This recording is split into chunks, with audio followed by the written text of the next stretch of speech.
terror in the swamps. Dennis, a seasoned reptile trainer at an alligator farm in Florida, began his day like any other. He grabbed his bucket of fresh meat and headed out to the pit where the gators eagerly awaited their morning feast.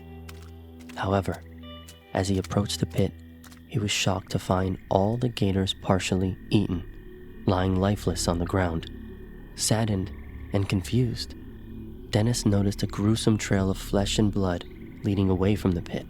Following the grisly path, he discovered a massive hole in the back fencing of the farm, leading straight into the swamps.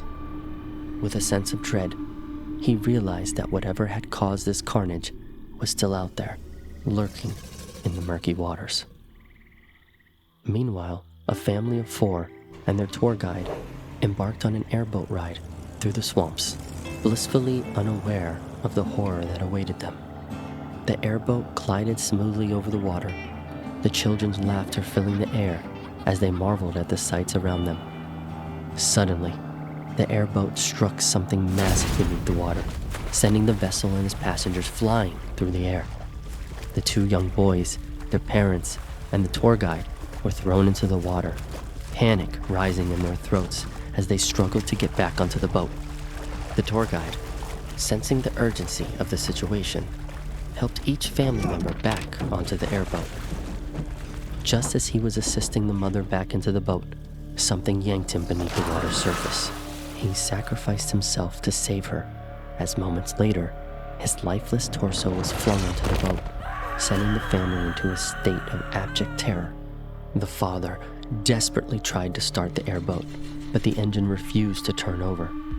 The water around them began to churn, and even the alligators on the shore fled in fear as the mysterious creature drew closer from under the water. The family huddled together, their hearts pounding as they braced themselves for the worst. The creature finally revealed itself about 30 feet from the boat, its grotesque, mutated alligator-reptile hybrid face emerging from the depths. The sight of the monster filled the family with unimaginable horror. As it leapt from the water, it seemed that all hope was lost. Just then, Dennis roared onto the scene in his own airboat, charging straight at the creature. The tip of his boat struck the monster's head with a sickening crack, shattering its skull and killing it instantly. The creature sank lifelessly to the bottom of the swamp, where alligators from all around reappeared and swarmed in to feast on the prehistoric carcass. Dennis helped the terrified family onto his airboat, managing a weak smile as he quipped, "Anyone care for some new boots?" Carefully navigating the blood-red waters, they made their way back to safety. Shaken but alive, their harrowing encounter with the last remaining giant alligator, a story they would never forget.